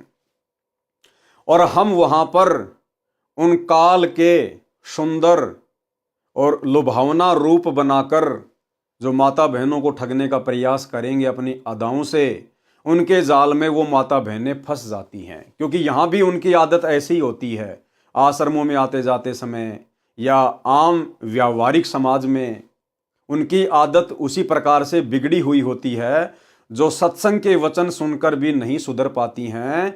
फिर उन माता बहनों को वहाँ पर वो सुंदर पुरुष अपनी अदाओं में फंसा लेते हैं। उसको पता नहीं चलेगा उन माता बहनों को, उनको तो यही रहेगा कि हम तो सत्संग में जा रहे हैं, हम तो आश्रम में जा रहे हैं, हम तो अपने गांव में बैठे हैं। ये नहीं पता चलेगा कि शरीर छूट गया और हम त्रिकुटी की यात्रा कर रहे हैं, बिल्कुल भी नहीं। इसलिए परमात्मा सतगुरुदेव भगवान बार बार जोर देते हैं कि हमने इस गंदी वृत्ति को यहीं पर समाप्त कर देना है। और देखो भाई और बहनों, कितनी बड़ी दया है गुरुदेव भगवान की। इसलिए दास बारंबार कहता है कि साध संगति भक्ति मार्ग का ट्रेनिंग सेंटर है। अब साध संगति में गुरुदेव भगवान की प्रेरणा से भगत भाई बहनों ने आपस में भाई बहन के संबंध बना लिए हैं। जो पति पत्नी के रिश्ते में थे, अब इस मार्ग में आने के बाद उन्होंने भाई बहन के संबंध स्थापित कर लिए। तो भला जो बहनें अपने पति के साथ भाई के रिश्ते में आ गई, जो भगत भाई अपनी पत्नी के साथ बहन के रिश्ते में आ गए, तो भला वे फिर वहां कैसे फंसेंगे? अर्थात उनके मन में तो जरा भी विषय वासनाओं को लेकर चिंतन मनन नहीं होगा। वो तुरंत समझ जाएंगे और सावधान हो जाएंगे। जैसे वर्तमान में सतलोक आश्रमों में यदि कोई भगत भाई बहन उल्टी हरकतें करते हैं या साध संगति से जुड़ी हुई कोई निकम्मी आत्मा उल्टी हरकत करती है तो तुरंत सत्सेवक भाई बहन उनको समझाते हैं, उनको जगाते हैं कि तुम क्या कर रहे हो भैया, अरे मोक्ष प्राप्ति के लिए जुड़े हैं सतगुरु से, ये गंदे कर्म करते करते तो असंख्य योग बीत गए, 84 लाख योनियों में जाओगे, यही कर्म करोगे, ये मनुष्य देह मिली है, इसका सदुपयोग कर लो। तो भला अन्य भगत भाई बहनों को ज्ञान आधार से जो समझाते हैं और जो स्वयं भी उन कुकर्मों से दूर हैं, फिर वे आत्माएं वहां पर सचेत हो जाएंगी, वो ध्यान ही नहीं देंगी उनकी तरफ कि हमारा इनसे क्या लेना देना। यही बातें तो गुरुदेव भगवान हमारे को दिन रात बताया करते थे। तो साध संगति भक्ति मार्ग का ट्रेनिंग सेंटर है। और दूसरी तरफ सतलोक आश्रम, अब वहां की स्थिति स्वयं गुरुदेव भगवान अपने मुख कमल से बयान कर रहे हैं कि इन आश्रमों के तो कोऑर्डिनेटरों की भी अभी तक गंदी वृत्ति नहीं निकली है, अपनी गुरु बहनों के प्रति कितनी अश्लील नजर है, कैसी कैसी गंदी हरकतें करते हैं ये, कैसे कैसे इनके विचार हैं। आप स्वयं गुरुदेव के मुख कमल से सुन लीजिए कि इन आश्रमों में अभी तक क्या हो रहा है। सुनिए। विचार करना होगा कि हम कौन है, कहां से आए। आपस में खींचातानी रखते हो अभी भी भगत हो गए। अच्छे इंसान तो जगत वाले भी ना करते ऐसा जैसे भगत कर रहे हैं। अच्छे इंसान तो जगत वाले भी ना करते ऐसा जैसे भगत कर रहे हैं। अच्छे इंसान तो जगत वाले भी ना करते ऐसा जैसे भगत कर रहे हैं। किसी को छोटी सी सेवा दे देते, कोऑर्डिनेटर बना दिया, वो ने सोचा मैं खुदा बन गया। अरे इतना शिक्षा तो बने, मजदूर बनो सीखो, मजदूर। और कई देखा है कि कोऑर्डिनेटर या जिसकी जो भी व्यवस्था लगाई जाती है व्यवहार भी ठीक नहीं करते, धमकान लग जाते, फुरकान लग जाते। और कुछ ऐसी भी शिकायतें आई हैं जो बहन बेटियों के साथ गलत मैसेज भी डालते हैं। तो वो दुष्ट लोग ना तो कोऑर्डिनेटर के योग्य है ना वो भगत के योग्य। और कुछ ऐसी भी शिकायतें आई हैं जो बहन बेटियों के साथ गलत मैसेज भी डालते हैं। तो वो दुष्ट लोग ना तो कोऑर्डिनेटर के योग्य है ना वो भगत के योग्य। और कुछ ऐसी भी शिकायतें आई हैं जो बहन बेटियों के साथ गलत मैसेज भी डालते हैं। तो वो दुष्ट लोग ना तो कोऑर्डिनेटर के योग्य है ना वो भगत के योग्य। तो ऐसा तो संगत माई कुसंगत उपजेगी, और ऐसी कुसंगत होगी फिर हम रखेंगे नहीं उसको खेत में। किसान उस कुबाड़ को पाड़ कर खेत तो बाहर फेंक देता है, तो उसको आप मिशन से निकाल दिया जाया करेगा। सुधर जाओ, एक के नहीं सुनी जाया करती थी, सामूहिक शिक्षा दी जाती है, अमल कर लो इन पे। कर्म बतेरे फोड़ लिए, इस ज्ञान का असर क्या हुआ? थोड़ा सा सुख होते हो फिर पक्के एजेंट काल के बन जाते हैं, बकवाद वही करनी, भगवान से दूर हो जाना। थोड़ा सा सुख होते हो फिर पक्के एजेंट काल के बन जाते हैं, बकवाद वही करनी, भगवान से दूर हो जाना। थोड़ा सा सुख होते हो फिर पक्के एजेंट काल के बन जाते हैं, बकवाद वही करनी, भगवान से दूर हो जाना। तो भाई और बहनों, ये दया गुरुदेव भगवान की वर्तमान में साध संगत पर है, और हमने इस दया को इसी प्रकार से बना के रखना है ताकि हम संगम कमल में काल के जाल का शिकार ना हो। वहां पर स्त्री भक्तमतियों को पुरुष रूप में काल के सुंदर दूत अपनी अदाओं से लुभाते हैं। जिन स्त्रियों का मन भक्ति के कारण निश्चल हो चुका है, यानी जिन माता बहनाओं का मन भक्ति के कारण निश्चल हो गया है, डगमग नहीं है, वे उनके जाल को समझकर अपने गंतव्य की ओर बढ़ जाती हैं। और जो कच्ची होती हैं वे वही आड़ पकड़ जाती हैं, वो उनके चक्रों में आ जाती हैं, उनकी अदाओं पे आकर्षित हो जाएंगी। वो उनको दूत वहां बने सुंदर एकांत स्थान पर ले जाकर उनसे यौन संबंध बनाकर भ्रष्ट करके काल जाल में फंसाकर सरस्वती रूप में विराजमान दुर्गा देवी के पास ले जाते हैं। वह उस भगतमती को बहुत प्यार देती है, कौन? दुर्गा, तथा अपने स्थान पर रख लेती है। कुछ दिन उपरांत धर्मराज के दरबार में ले जाकर उसका हिसाब करवाया जाता है। तत्पश्चात उसके पुण्य तथा भक्ति कर्म अनुसार स्वर्ग में अप्सरा बना दी जाती है। इसी प्रकार पुरुष भगत पंखुड़ी 2 में प्रवेश करते हैं। वहां पर 72 करोड़ सुंदर अप्सराएं रहती हैं। उन पुरुषों को वे अपनी अदाओं से लुभाकर जाल में फंसाती हैं। किन पुरुषों को? जो यहां पर उसी प्रकार की गंदी सोच में लिप्त रहेंगे, भक्ति करते करते भी जिनकी गंदी सोच नहीं निकली है। जैसे कुछ ही समय पहले सात संगति से दो आत्माओं को निकाला गया है, भगत राजेश दास और एक भगतमती थी, उसका नाम मुझे वर्तमान में ध्यान नहीं आ रहा। वो दिल्ली की रहने वाली थी। उनकी अश्लील चैट उनके मोबाइल में पकड़ी गई। बाहर संगत में तो भाई बहन होने का दिखावा कर रहे थे, अंदर ही अंदर काल टूटी, पता नहीं चलेगा बिल्कुल भी। तो हमने तो हमेशा यही सोच के भक्ति करनी है कि हम तो त्रिकुटी पे खड़े हैं, और यदि हमसे जरा सी भी चूक हो गई अब हमारा तो सारा बना बनाया काम बिगड़ जाएगा। तो उन दोनों के लिए वो जयपुर की सात संगति वो त्रिकुटी थी, त्रिकुटी। और वहां से उनको परमेश्वर ने रिजेक्ट मार दिया, क्योंकि ये गंदगी भक्ति मार्ग में नहीं चलेगी। अगर भक्ति करते करते हमारी ऐसी गंदी सोच रही तो फिर हम वहां पर संगम कमल में काल के उन दूतों के हत्थे चढ़ जाएंगे, उन अप्सराओं के हत्थे चढ़ जाएंगे, उन सुंदर पुरुषों के हत्थे चढ़ जाएंगे, और फिर हमें काल अपने जाल में फंसा के ले जाएगा। क्या फायदा फिर यहां पर इतना त्याग करने का, इतना दान करने का, इतनी भक्ति करने का। तो हमने सावधान रहना है।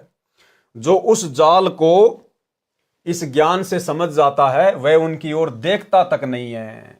अपने गंतव्य का अर्थ है उद्देश्य वाले स्थान, यानी त्रिकुटी की ओर जाने वाली तीसरी पंखुड़ी वाले मार्ग की ओर चलते रहते हैं। यानी सतगुरु हमें संकेत करते रहेंगे, उस हिसाब से हम चलते रहेंगे। जो कच्चे भगत होते हैं, सत्संग में भी इसी तरह टेढ़े मेढ़े देखते रहते हैं, वे भी उन सुंदर जालिम अप्सराओं की अदाओं से आकर्षित होकर एकांत स्थान की ओर पेशाब या पानी पीने के बहाने खिसक जाते हैं। जैसे वो राजेश दास जयपुर की सात संगति में जिसको आउट कर दिया गया, वो सत्संग में बार बार मोबाइल फोन लेकर बाहर जाके, एक दीवार थी उसके नीचे बैठकर कि मुझे कोई नहीं देख रहा, अंदर सारे सात संगत वाले गुरुजी की महिमा कर रहे हैं, और वहां बैठकर वो बातें करता था, वो अश्लील चैटिंग किया करता था।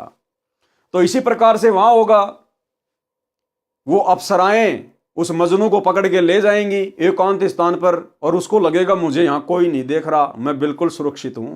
जैसे वो डंडे के पास में बैठ के मोबाइल पे बात कर रहा था कि मैं सुरक्षित हूं, लेकिन भैया सुरक्षित कोई नहीं है। जो कच्चे भगत होते हैं, सत्संग में भी इसी तरह टेढ़े मेढ़े देखते रहते हैं, वे भी उन सुंदर जालिम अप्सराओं की अदाओं से आकर्षित होकर एकांत स्थान की ओर पेशाब या पानी पीने के बहाने खिसक जाते हैं। आगे वह अप्सरा संकेत करके आगे आगे चल पड़ती है, पीछे पीछे मजनू भगत इधर उधर देखता हुआ अपने आप को सुरक्षित जानकर उस काल के कूप में गिरकर नष्ट हो जाता है। उसको भी कुछ दिनों उपरांत उसी अप्सरा के साथ धर्मराज की कोर्ट में भेजकर उसके कर्मों का हिसाब करवाकर स्वर्ग में कर्मानुसार देवपद या पारखत पद देकर उसको ठग लिया जाता है। इसलिए भाई और बहनों, गुरुदेव भगवान बार बार अपने सत्संग में कहते हैं कि पुण्यात्माओं, तुम त्रिकुटी की परीक्षा में फेल ना हो पाओ, इसके लिए तुम यहीं पर अपने धर्म कर्म को ठीक कर लो, अपनी सोच को ठीक कर लो। एक छोटा सा सत्संग जिसमें गुरुदेव बार बार त्रिकुटी की परीक्षा का जिक्र करते हैं, सुनिए। बताया जाता है, कभी अपनी नियत किसी के दूसरे के धन पे या पराई स्त्री पे भूल कर सपने में भी नहीं करना। अपने मन को हमने परमात्मा के रंग में रंगना है, और यहाँ से चलते समय फिर ये बकवाद बहाऊंगी। जैसे त्रिकुटी पर गए, वहां तो काल का भयंकर जाल है, वहां डांस हो रहे हैं, बड़ी बड़ी स्टेज लगा कर सुंदर सुंदर लड़कियां नाच रही हैं, और आपकी जैसी वृत्ति यहाँ होगी, उड़े जा खड़े होगी नौकर का थाने, इतने वो परमात्मा डालेंगे काल गोदी पकड़ के, अरे ठोक देगा उड़े, फिर ठाके स्वर्ग में अंडे जी धक्के खांदे। ये कर्मता संग जन्म हो गया हमने करता ने। तो ये जैसा स्वभाव आप यहाँ बनाओगे, ये आपके आगे काम आओगा। तो भाई और बहनों, अब सात संगति से जुड़ने के बाद, और ये इतने सारे ढेर सारे उदाहरण, ये प्रमाण गुरुदेव के कर कमल से लिखित इन पवित्र ग्रंथों में जो हमारे सामने आ रहे हैं, ये बार बार इसीलिए आप और हमारे सामने प्रस्तुत करवाए जा रहे हैं ताकि आप और हम सावधान हो जाएं। हम बिल्कुल भी काल के जाल में फंसने वाली हरकतें यहां पर ना करें। पर नारी को देखिए बहन बेटी के भाव, कहे कबीर काम नाश का यही सहज उपाय। पर नारी और पर धन हमने मिट्टी समझकर चलना पड़ेगा, मिट्टी समझकर, क्योंकि हमें तो सबसे बड़ा धन सतगुरु मिल गया, भक्ति धन मिल गया। अगर यहां पर हमारी सोच नहीं सुधरी, हमारे आचार विचार में परिवर्तन नहीं आया, तो हम त्रिकुटी की परीक्षा में पास नहीं हो पाएंगे। जो भगत या भगतमती परीक्षा पास करके उस तीसरी पंखुड़ी में यानी सत्य मार्ग पर चलकर त्रिकुटी में प्रवेश कर जाते हैं, वे एक परीक्षा से और गुजरते हैं। इस तीसरी पंखुड़ी के मुख्य द्वार को संगम कहते हैं। जैसे भारत देश के उत्तर प्रदेश के इलाहाबाद शहर के पास गंगा दरिया तथा जमुना दरिया एक हो जाती है, तीसरी दरिया सरस्वती नीचे से आकर मिलती बताई गई है, उस स्थान को संगम कहा जाता है। इसी प्रकार यह छठा कमल संगम कमल भी कहा जाता है। सातवां त्रिकुटी कमल है, इसमें दो पंखुड़ी हैं, एक सफेद तथा दूसरी काली। सफेद स्थान पर परमेश्वर कबीर जी सतगुरु रूप में विराजमान हैं। जैसे मेरे रामपाल दास से दीक्षा प्राप्त भक्तों के लिए मेरा रूप बनाकर परमेश्वर मिलते हैं, यानी होते तो गुरुदेव भगवान स्वयं ही हैं, ये स्वयं कबीर परमात्मा है, स्वयं ही ये सतगुरु हैं, लेकिन अपने आप को छुपाते हुए कह रहे हैं। दीक्षा प्राप्त भक्तों के लिए मेरा रूप बनाकर परमेश्वर मिलते हैं। काल ब्रह्म भी धोखा करने के लिए सतगुरु का रूप बनाता है।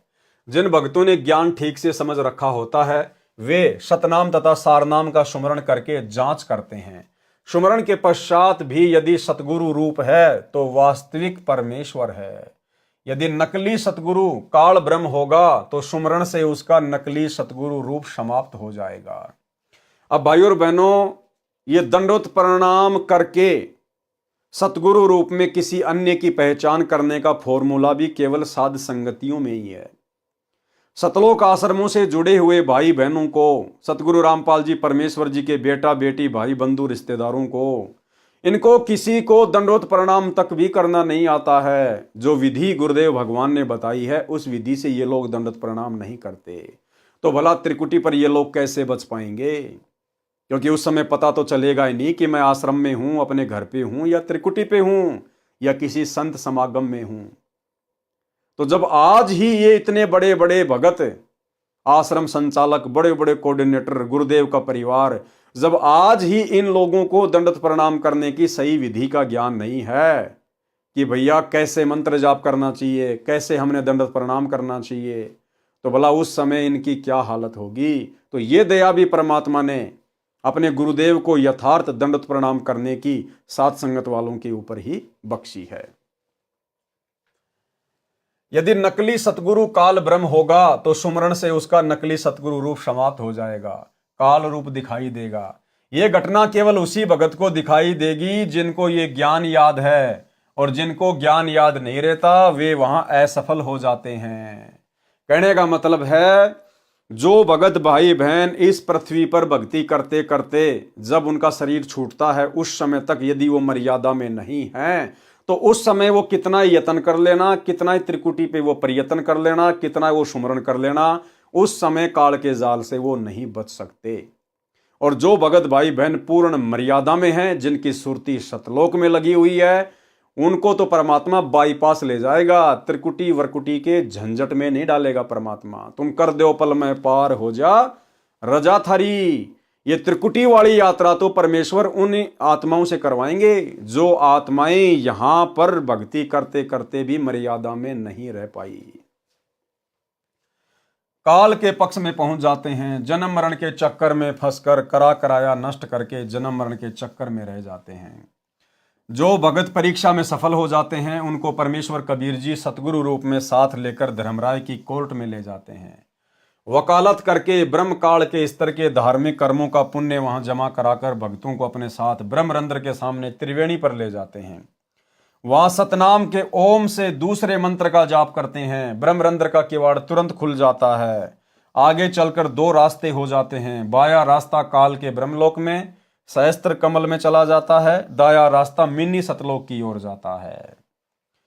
जो काल ब्रह्म के साधक हैं उनके लिए सहस्त्र कमल अष्ट कमल है, जिसमें ज्योति निरंजन का निवास है। ये ब्रह्म के पुजारियों का 8वां कमल है। परंतु इस स्थान पर केवल वह जा सकता है जिसको काल ब्रह्म किसी उद्देश्य से बुलाता है, या परमेश्वर कबीर जी का भगत सतनाम के सुमरण से ब्रह्मरंध्र को खोल कर जाता है।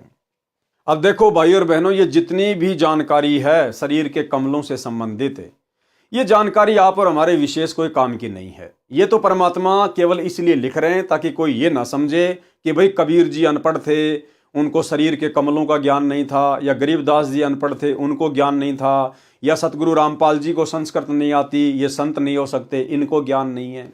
ये तो केवल उन आत्माओं का भ्रम निवारण करने के लिए।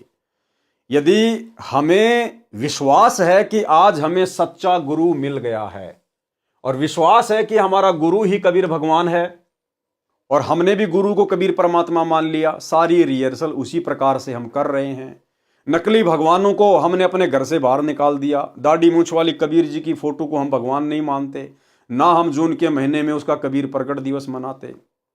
और यदि हम मर्यादा में रहकर भक्ति कर रहे हैं तो भाई और बहनों, हमने इन कमलों की जानकारी से कोई लेना देना नहीं है। आगे का कार्य फिर कबीर परमेश्वर सतगुरु रामपाल जी का है। भाई और बहनों, यदि हमने जयपुर से दिल्ली जाना है और हमारे पास में बस का टिकट है और हम अपनी उचित सीट पर बैठ गए हैं और बस चल पड़ी है, तो हमने बार बार विंडो से मुंह निकाल कर देखने की जरूरत नहीं कि दिल्ली कहां सी है, दिल्ली कहां सी है, क्या आ गया, क्या आ गया। अगर वो बस ओके है, आपकी टिकट पक्की है और आपकी सीट कन्फर्म है और आप बैठे हुए हैं, तो वो बस आपको दिल्ली ही ले जाकर उतारेगी। आपको बार बार देखने की जरूरत नहीं है दिल्ली आई नहीं आई, दिल्ली आई नहीं आई। तो यदि हमें सच्चा गुरु प्राप्त है और गुरु को हमने अपना भगवान मान लिया है और मर्यादा में रहकर भक्ति कर रहे हैं, तो फिर हमारा अगला कदम सतलोक में है। हमने इन कमलों से कोई लेना देना नहीं है। परमेश्वर कबीर जी का भगत सतनाम के सुमरण से ब्रह्मरंध्र को खोल कर जाता है। जहां दो रास्ते ब्रह्मरंध्र के बाद आते हैं, वहां जाते ही ओम का जाप अपने आप बंद हो जाता है। यानी जब ये जीवात्मा इस काल ब्रह्म के 21 ब्रह्मांडों को पार कर जाती है, तो काल का ओम नाम का सुमरण जो हमें सतनाम में दिया जाता है, वो ऑटोमेटिक बंद हो जाता है। और फिर ऊपर नीचे की श्वास से केवल अक्षर पुरुष का जो दूसरा मंत्र है सतनाम में जो हमें दिया जाता है, केवल वही दोनों श्वासों से चलता रहता है, ऑटोमेटिक होता है। वहां जाते ही ओम का जाप अपने आप बंद हो जाता है, केवल सतनाम के दूसरे मंत्र का जाप चलता रहता है। श्वास श्वास यानी श्वास लेते समय और छोड़ते समय यही मंत्र चलेगा। साथ में सारनाम भी दोनों अंदर बाहर श्वासों में चलेगा। गरीब सोहम सोहम धुन लगे, दर्द बंद दिल माही, सतगुरु पर्दा खोल ही अगम दीप ले जाही। दाईं ओर चलने पर वह अष्ट कमल आएगा जो अक्षर पुरुष वाला चैनल है, जिसकी 10 पंखुड़ियां हैं। इसके आगे मिनी सतलोक है जो 9वां कमल है। इसकी असंख्य पंखुड़ियां हैं। परम अक्षर पुरुष यानी सत्य पुरुष का चैनल है। इस प्रकार प्रत्येक कमल में राम यानी प्रभु है, परंतु पूर्ण परमात्मा सत्य पुरुष कुल का मालिक होने से प्रत्येक कमल में अपनी अदृश्य शक्ति से विद्यमान रहता है, जैसे फूल में गंध रहती है। इस 9वें कमल का संबंध हृदय कमल जो चौथा कमल शिव पार्वती का है उसमें भी है। मिनी सतलोक वाला सीन दृश्य वहां भी टीवी की तरह एक कोने में चलता रहता है। वहां परमेश्वर अन्य रूप में होने से पहचान नहीं आता, उसे कोई ऋषि जानकर विशेष महत्व नहीं देते। संत गरीबदास जी ने कहा है कि सकल व्यापी यानी सब कमलों तथा सर्व ब्रह्मांडों में व्यापक परमात्मा शून्य यानी आकाश में रहता है। उसकी सत्ता शपर है, वह सकल व्यापी यानी वासुदेव है। गीता अध्याय 3 श्लोक 15 में सर्वगतम ब्रह्म का अर्थ है सर्वव्यापी ब्रह्म यानी वासुदेव परम अक्षर ब्रह्म है। हे साधक, तू मन तथा श्वास को नाम मंत्र पर दृढ़ता से लगाए रखे। वाणी नंबर 17 से 21। गरीब अचल अभंगी राम है, गलता ना दमलीन, सुरत नृत्य के अंतरे बाजे अनहद बीन। गरीब राम कहा तो क्या हुआ, उर्मे नहीं यकीन, चोर मुशे घर लूटे ही 5-25 3। गरीब एक राम कहते राम हैं, जिनके दिल हैं एक, बाहर भीतर रम रहा पूर्ण ब्रह्म अलेख। गरीब राम नाम निज सार है, मूल मंत्र मन माही, पिंड ब्रह्मंड से रहित है, जननी जाया नाही। गरीब राम रटत ना ढील कर, हरदम नाम उचार, अमी महारस पीजियो यो तत् बारंबार। सरलार्थ, संत गरीबदास जी ने अपनी आंखों देखकर बताया है कि कबीर परमेश्वर ही अचल यानी स्थायी, अभंगी यानी कभी नष्ट न होने वाला, एवरलास्टिंग है। नाम का जाप सुरती तथा नृत्य से यानी ध्यान लगाकर करने से सतलोक में होने वाली धुन सुनाई देने लगेगी। यदि पूर्ण विश्वास के साथ राम नाम यानी दीक्षा में प्राप्त मंत्र का जाप नहीं किया तो नाम जपाने जप के बराबर है। उस साधक पर पांचों विकार काम क्रोध मोह लोभ अहंकार तथा प्रत्येक की 5-5 प्रकृति जो कुल 25 हैं तथा तीनों गुण रजगुण सतगुण तमगुण मिलकर ये चोर आपके जीवन रूपी श्वास धन को मुस रहे हैं यानी चुरा रहे हैं। मुसना यानी चोरी करना, तेरे शरीर रूपी घर को लूट रहे हैं। इसलिए गुरुदेव भगवान कहते हैं कि नाम को हमेशा विशेष कशक के साथ ही जाप करना चाहिए, सुरती नृत्य से ध्यान लगाकर, संसार की सभी चिंताओं से मुक्त होकर। कबीर चिंता तो हरि नाम की और न चिंता दास, और जो कोई चिंता नाम बिना सोए काल की फांस। जिन साधकों का दिल परमात्मा में रम यानी लीन हो गया वे एक परमात्मा का नाम जाप करके राम हो जाते हैं। कौन? जिन्होंने अपने गुरु को ही भगवान मान लिया, गुरु को ही परमात्मा मान लिया। एक परमात्मा में, यहां कहा जा रहा है एक परमात्मा में। तो सबसे पहले तो हमने पहचान करनी है कि एक परमात्मा कौन है। हमारे गुरुदेव भगवान है या वो दाढ़ी मूछ वाला नकली कबीर है।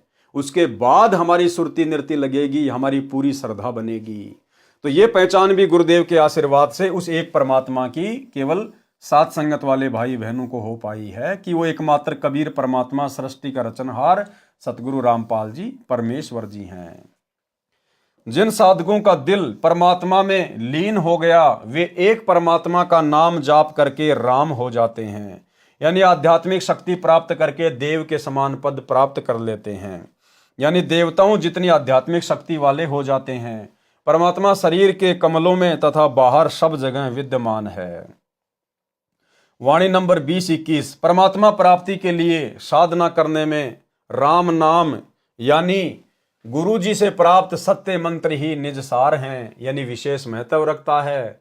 वह मूल मंत्र मन में समाया रहे यानी निरंतर जाप करता रहे।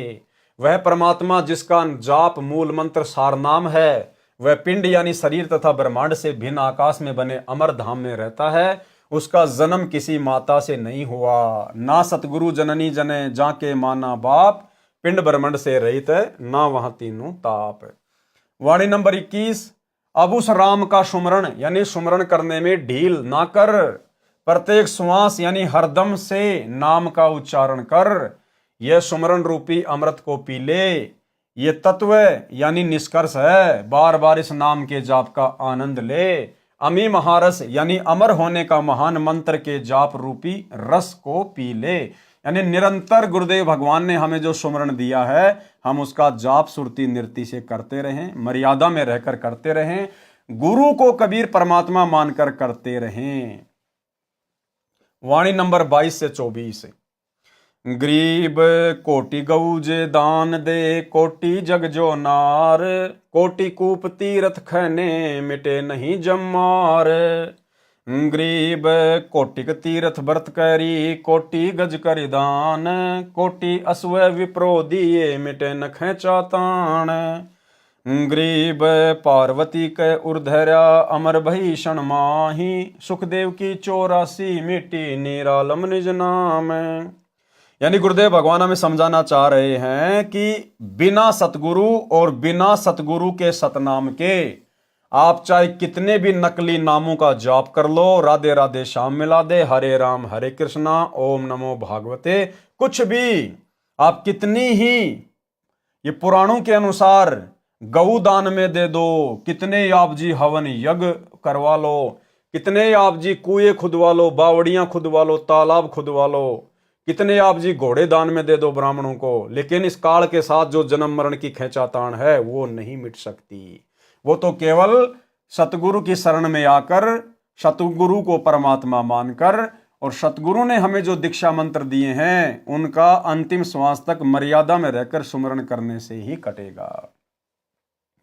सरलार्थ संत गरीबदास जी ने परमेश्वर कबीर जी से प्राप्त अध्यात्म ज्ञान को बताया है कि यदि यथार्थ नाम जाप करने को नहीं मिला, यथार्थ नाम वर्तमान में केवल सतगुरु के पास है, तो चाहे पुराणों में वर्णित धार्मिक क्रियाएं करोड़ों गाय दान करो, करोड़ों धर्म यज्ञ तथा जोनार जिमणवार किसी खुशी के अवसर पर भोजन कराना करो, चाहे करोड़ों कुएं खुदवाओ, करोड़ों तीर्थों के तालाबों को गहरा कराओ, जिससे जम मार काल की चोट यानी कर्म का दंड समाप्त नहीं होगा।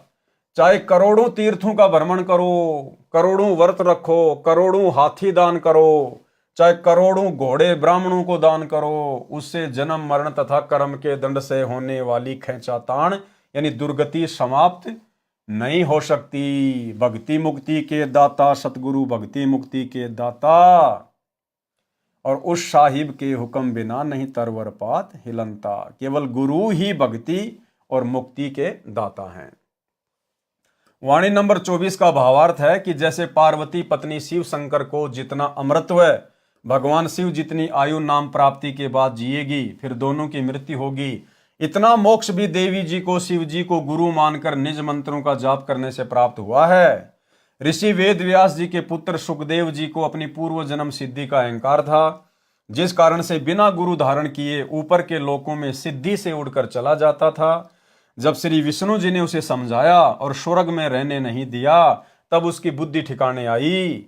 राजा जनक से दीक्षा ली, तब सुखदेव जी की उतनी मुक्ति हुई जितनी मुक्ति उस नाम से हो सकती थी। परमेश्वर कबीर जी अपने विधान अनुसार राजा जनक को भी त्रेता युग में मिले थे। उनको केवल हरियम नाम जाप करने को दिया था, क्योंकि वे श्री विष्णु जी के भगत थे। वही मंत्र सुखदेव को प्राप्त हुआ था, जिस कारण से वे श्री विष्णु के लोक के स्वर्ग रूपी होटल में आनंद से निवास कर रहे हैं। वहीं से विमान में बैठकर राजा परीक्षित को भागवत कथा सुनाने आए थे, फिर वही लौट गए। गरीब ऋषभ देव के आइया कवि नामे करतार, नो योगेश्वर में रमा जनक विदेही उधार। भावार्थ, परमेश्वर कबीर जी अपने विधान अनुसार कि परमात्मा ऊपर के लोक में निवास करता है, वहां से गति करके आता है, सतलोक से गति करके आता है, अच्छी आत्माओं को मिलता है, उनको अपनी वाणी द्वारा भक्ति करने की प्रेरणा करता है। जैसे आज गुरुदेव भगवान ने सत्संग यानी वाणी द्वारा आप और हमें भक्ति करने की प्रेरणा दी है। आदि आदि जो पूर्व में विस्तार से लिख दिया है।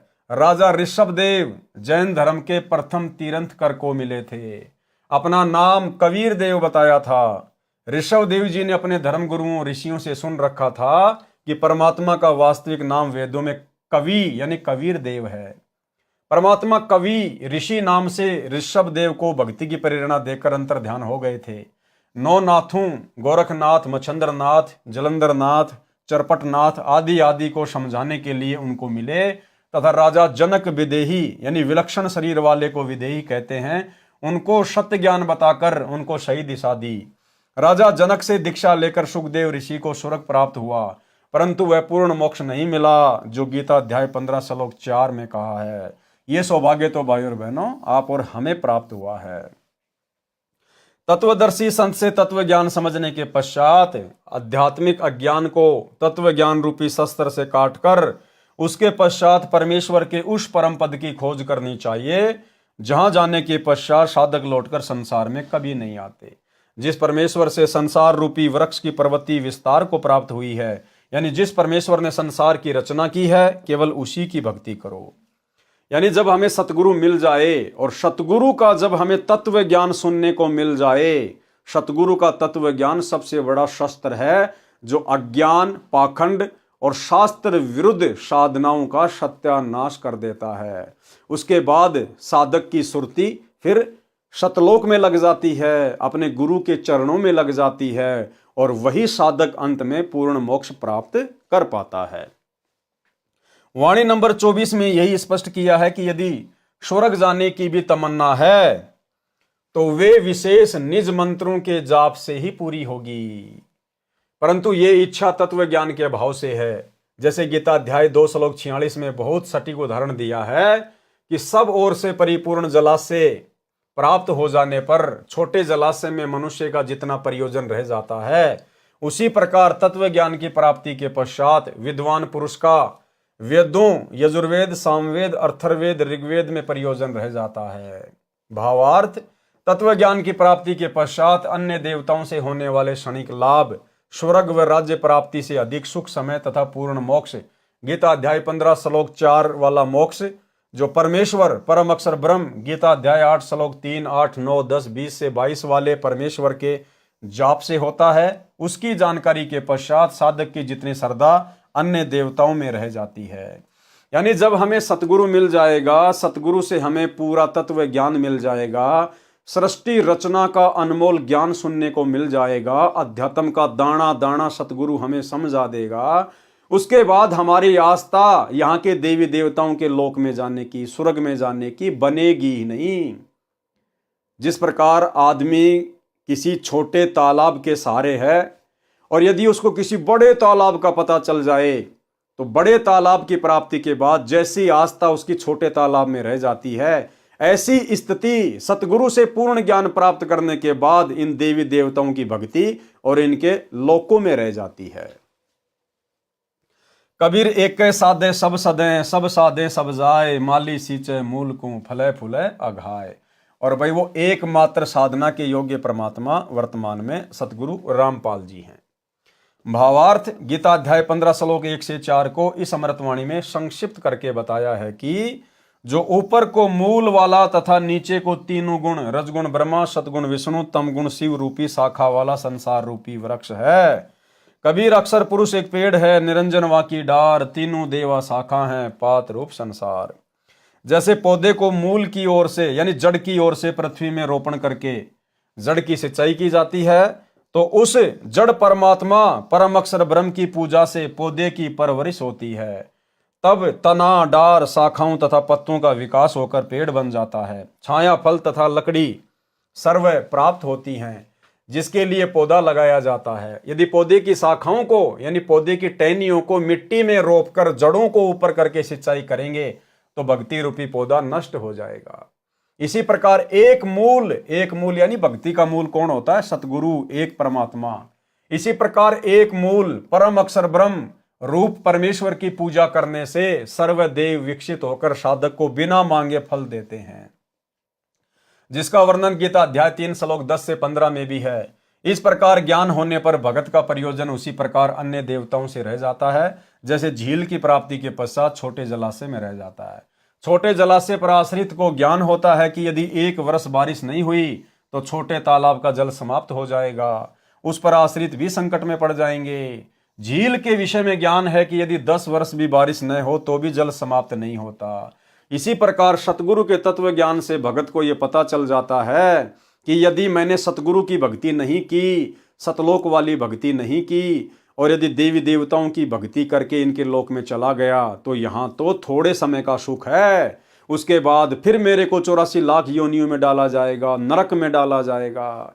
इसलिए फिर उस साधक की आस्था उन देवी देवताओं में और उनके लोकों में जाने की बनेगी नहीं। फिर वो केवल बड़ी झील के निकट जाने का प्रयास करेगा, सतलोक की भक्ति करेगा, जहां पर सर्व सुख हैं, अखंड सुख हैं। वह व्यक्ति छोटे जलाशय को छोड़कर तुरंत बड़े जलाशय पर आश्रित हो जाता है। भले ही छोटे जलाशय का जल पीने में झील के जल जैसा ही है, परंतु पर्याप्त व चिरस्थायी नहीं है। इसी प्रकार अन्य देवताओं रजगुण ब्रह्मा, सतगुण विष्णु, तमगुण शिव जी की भक्ति से मिलने वाले स्वर्ग का सुख बुरा नहीं है, परंतु क्षणिक है, यानी थोड़े समय के लिए है, पर्याप्त नहीं है। इन देवताओं तथा इनके अतिरिक्त किसी भी देवी देवता, पितर व भूत पूजा करना गीता अध्याय 7 श्लोक 12 से 15, 20 से 23 में मना किया है। इसलिए भी इनकी भक्ति करना शास्त्र विरुद्ध होने से व्यर्थ है, जिसका गीता अध्याय 16 श्लोक 23-24 में प्रमाण है। कहा है कि शास्त्र विधि को त्याग कर मनमाना आचरण करने वालों को न तो सुख प्राप्त होता है, न सिद्धि प्राप्त होती है, और न ही परम गति यानी पूर्ण मोक्ष की प्राप्ति होती है, अर्थात व्यर्थ प्रयत्न है। गीता अध्याय 16 श्लोक 23, इससे तेरे लिए अर्जुन कर्तव्य यानी जो भक्ति कर्म करने चाहिए और अकर्तव्य यानी जो भक्ति कर्म न करने चाहिए उसके लिए शास्त्र ही प्रमाण है। यानी शास्त्रों को आधार मानकर निर्णय लेकर शास्त्रों में वर्णित साधना करना योग्य है। ठीक इसी प्रकार भाई और बहनों, वर्तमान में सतगुरु रामपाल जी के हिसार जेल जाने के बाद 2014 बरवाला कांड के बाद से संगत गीता अध्याय 16 श्लोक 24 का प्रयोग नहीं कर रही है। आज सतलोक आश्रम मैनेजमेंट हरियाणा ने गुरुदेव के कलयुगी परिवार ने संगत को धर्म संकट की स्थिति में डाल दिया है।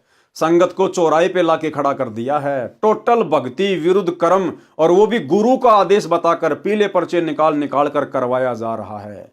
जैसे गांव धनाना में अपने आश्रम चलाने के लिए, गांव वालों को खुश करने के लिए 1 करोड़ रुपए की लागत से बैडमिंटन का स्टेडियम बना दिया, जो गुरु के विधान के विपरीत है।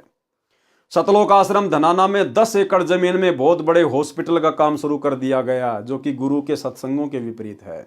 गोहाना की जांट धर्मशाला का 5वां फ्लोर, जो लगभग 1 करोड़ रुपए की लागत से बनेगा, सतगुरु रामपाल जी के बड़े बेटे वीरेंद्र ने ठेका ले लिया, जो कि टोटल भक्ति और नियमों के विपरीत है। इसके अलावा भक्तों से कभी कांग्रेस को समर्थन करवाना, कभी बीजेपी को समर्थन करवाना, गंदी राजनीति करवाना, गुंडों की सीबीआई जांच का समर्थन करवाना, उसके लिए भक्तों के दान का पैसा देना, आरक्षणों में भगत समाज को बैठा देना, उसके लिए करोड़ों में चंदे के रूप में भक्तों के ज्योति पाठ और दान का पैसा देना, और भी ना जाने कितने कुकर्म, आश्रमों में दुनिया भर का पाखंड, मिट्टी के बैल, रंगोली बनाना, ब्याह शादी की तरह आश्रम को डेकोरेटेड करना और दुनिया भर के आडंबर, ये सब मनमाना आचरण है। लेकिन भगत समाज गीता अध्याय 16 श्लोक 24 का प्रयोग नहीं कर रहा कि कौन से भक्ति कर्म करने योग्य हैं और कौन से भक्ति कर्म ना करने योग्य हैं। इसका निर्णय तो केवल शास्त्र करेंगे, और सतगुरु की शरण में आने के बाद में सतगुरु के सत्संग, सतगुरु के कर कमल से लिखित पुस्तकें भगत के लिए सबसे बड़ा शास्त्र होता है।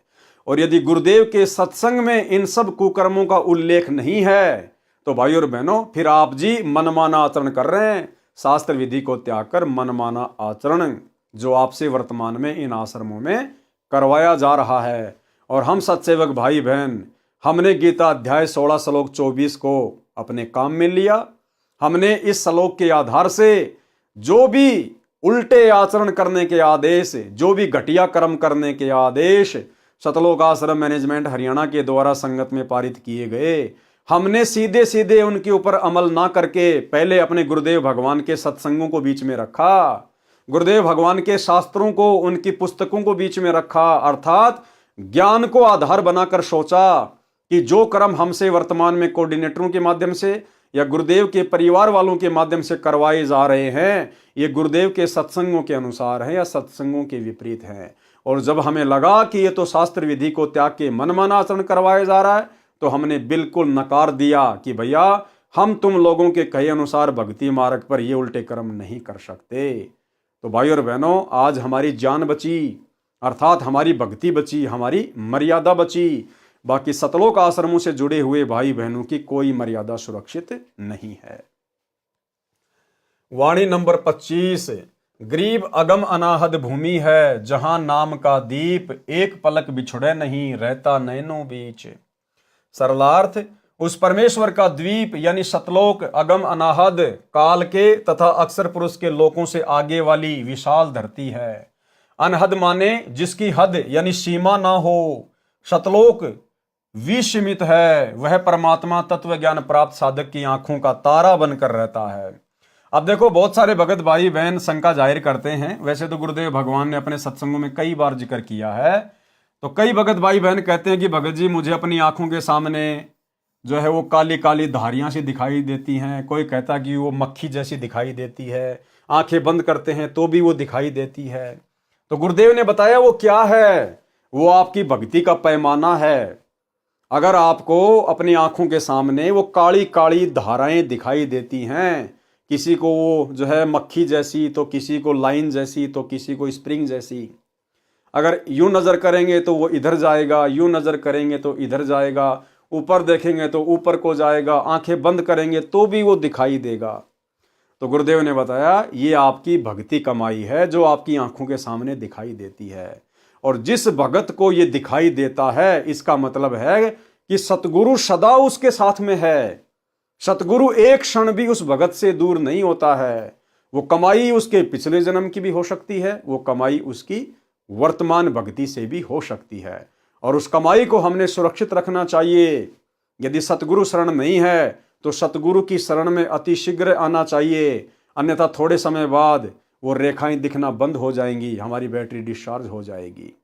और यदि हम सतगुरु की शरण में आ जाते हैं तो उसके बाद वो बढ़ती चली जाएंगी। ना बढ़ें तो भी कोई बड़ी बात नहीं है, समाप्त हो जाएं तो भी कोई बड़ी बात नहीं है, वो समाप्त भी सतगुरु के आशीर्वाद से होंगी। लेकिन एक बार आपको विश्वास दिलाने के लिए परमात्मा आपको दिखाता है कि आपकी भक्ति सही चल रही है और सतगुरु पल पल आपके साथ में है। वह परमात्मा तत्व ज्ञान प्राप्त साधक की आंखों का तारा बनकर रहता है। एक पल यानी एक क्षण भी दूर नहीं होता। भगत को आंखों के सामने कुछ रेखाएं दिखाई देती हैं, वे परमात्मा की भक्ति का सांकेतिक तोल माप है। वाणी नंबर 26 से 37। गरीब साहिब साहिब क्या करे, साहिब है प्रतीत, भैंस सिंह साहिब या पांडे गावे गीत। कि भाई साहिब साहिब क्या करते हो, साहिब तो विश्वास में है, प्रतीत यानी विश्वास। कहे कबीर सुनो बे साधो मैं तो हूं विश्वास में। लेकिन विश्वास भी सच्चे सतगुरु पर करना होगा, सच्चे सतगुरु के मंत्रों पर करना होगा। गरीब साहिब साहिब क्या करे, साहिब है प्रतीत, भैंस सिंह साहिब भया पांडे गावे गीत। ये एक कथा है जिसका जिक्र आगे गुरुदेव भगवान ने किया है कि विश्वास के आधार पर कैसे आप भगवान को प्रकट कर सकते हैं। गरीब राम सरी के राम है, संत सरी के संत, नाम सरीखा नाम है, नहीं आदि नहीं अंत। गरीब महिमा सुन निज नाम की, गहे द्रौपदी चीर, दुशासन से पचमरे अंत न आया वीर। गरीब सेतु बंध्या पाहन तीरे, गज पकड़े थे ग्राह, गणिका चढ़ी विमान में निर्गुण नाम मला। गरीब बारद डारी कबीर जी, भगत हेत है काज, सेऊ को तो सिर दिया बेची बंदगी नाज। गरीब कहाँ गोरख कहाँ दत्त थे, कहाँ सुखदेव कहाँ व्यास, भक्ति हेत से जानिए तीन लोक प्रकाश। गरीब कहाँ पीपा कहाँ नामदेव, कहाँ धन्ना बाजीद, कहाँ रैदास कमाले थे, कहाँ थे फकर फरीद। गरीब कहाँ नानक दादू होते, कहाँ ज्ञानी हरिदास, कहाँ गोपी चंद भरथरी ये सब सतगुरु पाश। गरीब कहाँ जंगी चरपट होते, कहाँ अधम सुल्तान, भक्ति हेत प्रकट भये सतगुरु के परवान। गरीब कहाँ नारद प्रहलाद थे, कहाँ अंगद कहाँ शेष, कहाँ विभीषण दूरु होते भगत हिरंबर पेश। गरीब कहाँ जयदेव थे कपिल मुनि, कहाँ रामानंद साध, कहाँ दुर्वासा कृष्ण थे भक्ति आदि अनाद। गरीब कहाँ ब्रह्मा कहाँ वेद थे, कहाँ शनकादिक चार, कहाँ शंभु कहाँ विष्णु थे भक्ति हेत दीदार। सरलार्थ संत गरीबदास जी ने बताया है कि साहिब साहिब यानी राम राम क्या करता फिरता है, साहिब तो प्रतीत यानी विश्वास में है। जैसे भैंस का टूटा हुआ सींग जो व्यर्थ कूड़े में पड़ा था, वह भगत के विश्वास से साहिब यानी परमात्मा बन गया।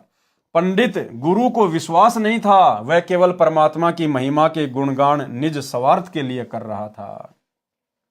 भैंस का सींग बना भगवान। तो भाई और बहनों, आज के वीडियो में हम केवल इतना ही लेंगे। आज पवित्र ग्रंथ मुक्ति बोध के ऊपर हमारा ये 3रे नंबर का वीडियो था। कल रात्रि 8 बजे इसके 4थे नंबर के वीडियो में हम आगे बढ़ेंगे और परमेश्वर ने इन वाणियों का सरलार्थ किया है। अब धीरे धीरे बहुत सारी जो कथाएं हैं वो आगे चलना शुरू हो जाएंगी। उन कथाओं के माध्यम से हमारा विश्वास बढ़ेगा, हमारी दृढ़ता बढ़ेगी और धीरे धीरे हम इसी प्रकार से अपने गुरुदेव के प्रति पूर्णतया समर्पित हो जाएंगे और हमें इतना ज्ञान हो जाएगा, इतनी जानकारी हो जाएगी, और ज्ञान से ही भय बनता है, भय बिना भक्ति नहीं होती, और हम कभी सौपन में भी सतगुरु की मर्यादा तोड़ने का ख्याल अपने दिमाग में नहीं लाएंगे, तभी हम भक्ति मार्ग पर सफल हो पाएंगे। तो आज की वीडियो में केवल इतना ही। कल रात्रि 8 बजे फिर जुड़िए। तब तक गुरुदेव भगवान हम सबको आज्ञा दें, इजाजत दें, आशीर्वाद दें। बंदी छोड़ सतगुरु रामपाल जी भगवान की जय हो।